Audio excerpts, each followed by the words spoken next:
हम सभी बचपन से यह पढ़ते आ रहे हैं कि धरती पर 7 कॉन्टिनेंट्स हैं, जिनका की नाम है Asia, Africa, north America, south America, Europe, Antarctica और ऑस्ट्रेलिया। लेकिन इंटरेस्टिंगली धरती पर एक और कॉन्टिनेंट भी मौजूद है। अब आप सोच रहे होंगे कि अगर धरती पर एक 8th कॉन्टिनेंट भी है, तो आखिर वो हमें दिखाई क्यों नहीं देता? और ये 8th कॉन्टिनेंट आखिर मैप पे क्यों नहीं है? तो ऐसा है कि यह 8th कॉन्टिनेंट आज सी के या ओशन के नीचे मौजूद है और इसीलिए आप इसे अभी मैप पे नहीं देख सकते हैं। इस 8th कॉन्टिनेंट का नाम है जीलैंडिया और ये न्यूजीलैंड के पास है।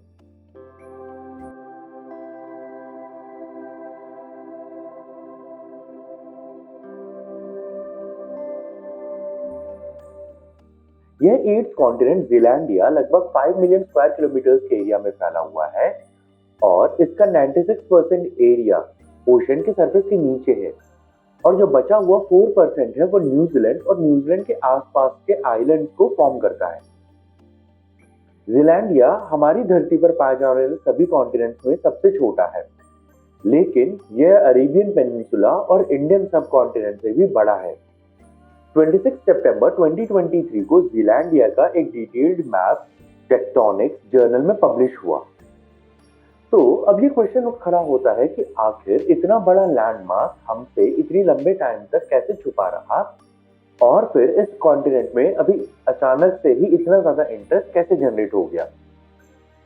अगर आप धरती पर मौजूद कॉन्टिनेंट्स को देखें तो आप यह पाएंगे कि ज्यादातर कॉन्टिनेंट्स नॉर्दर्न हेमिस्फीयर में कॉन्सेंट्रेटेड हैं, लेकिन सदर्न हेमिस्फीयर में काफी कम कॉन्टिनेंट्स हैं।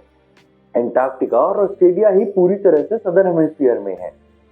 तो इसीलिए काफी लंबे टाइम से ही लोगों का यह सोचना था कि एक और कॉन्टिनेंट होना चाहिए जो कि सदर्न हेमिस्फीयर में कहीं पे लोकेटेड होगा। इनफैक्ट यह आइडिया लगभग 1600 में ही फ्लोट होना शुरू हो गया था और अर्ली एक्सप्लोरर्स ने ऑस्ट्रेलिया और न्यूजीलैंड के आसपास के ओशन को काफी एक्सप्लोर किया एक 8th कॉन्टिनेंट की खोज में, लेकिन उन्हें कोई 8th कॉन्टिनेंट नहीं मिला। यह 8th continent eventually 21st century में जाकर डिस्कवर हुआ जब जियोलॉजिस्ट की एक टीम न्यूजीलैंड के आसपास के ओशन की ओशन बेड को स्टडी कर रहे थे। ओशन बेड की स्टडी में साइंटिस्ट ने यह पाया कि न्यूजीलैंड के आसपास का जो एरिया है वहां पे जो ओशन बेड मौजूद है उसका कॉम्पोजिशन एक कॉन्टिनेंट से मैच करता है, ना कि एक टिपिकल ओशन बेड से। Ocean bed generally volcanic basalt rock से बने होते हैं, वहीं पे न्यूजीलैंड के आसपास का एरिया ग्रेनाइट से बना हुआ है जिससे कि कॉन्टिनेंट्स बने होते हैं। इस लैंडमार्क की डिटेल स्टडी करने के बाद 2017 में ऑस्ट्रेलिया और न्यूजीलैंड के जियोलॉजिस्ट ने इसे एक कॉन्टिनेंट डिक्लेयर किया क्योंकि यह कॉन्टिनेंट होने के सभी रिक्वायरमेंट्स को फुलफिल करता था। तो अब आप शायद यह सोच रहे होंगे कि आखिर यह 8th कॉन्टिनेंट जीलैंडिया आखिर कब और कैसे बना? आज से कुछ बिलियन ईयर्स पहले धरती पर यह अलग अलग कॉन्टिनेंट्स नहीं एग्जिस्ट करते थे, बल्कि एक सुपर कॉन्टिनेंट पैंजिया एग्जिस्ट करता था और आज से लगभग 200 मिलियन ईयर्स पहले यह सुपर कॉन्टिनेंट पैंजिया दो सुपर कॉन्टिनेंट यानी कि लॉरेशिया और गोंडवाना में स्प्लिट हो गया। Laurasia present day north America, Europe और एशिया से बना हुआ था और वहीं पे Gondwana Africa, south America, Australia और एंटार्क्टिका से बना हुआ था। लॉरेशिया सुपर कॉन्टिनेंट धीरे धीरे नॉर्थ की तरफ ड्रिफ्ट होने लगा और गोंडवाना सुपर कॉन्टिनेंट धीरे धीरे स्प्लिट होने लगा और इसी गोंडवाना सुपर कॉन्टिनेंट का एक छोटा सा पार्ट था जीलैंडिया, जो कि अराउंड 83 मिलियन ईयर्स पहले गोंडवाना से स्प्लिट होकर साउथ वेस्ट पैसिफिक ओशन की तरफ ड्रिफ्ट होने लगा। लेकिन अपने सेपरेशन के कुछ टाइम बाद ही धीरे धीरे ये कॉन्टिनेंट ओशंस के नीचे जाने लगा और इसीलिए साइंटिस्ट और रिसर्चर्स को काफी लंबा टाइम लगा इस 8th कॉन्टिनेंट को डिस्कवर करने में।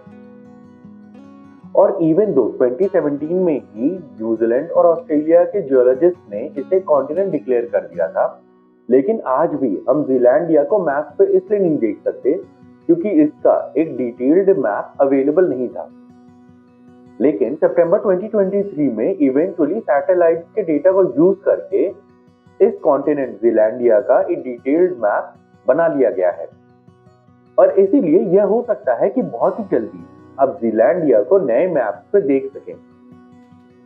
So that's it for today's video. Thanks for watching and stay curious.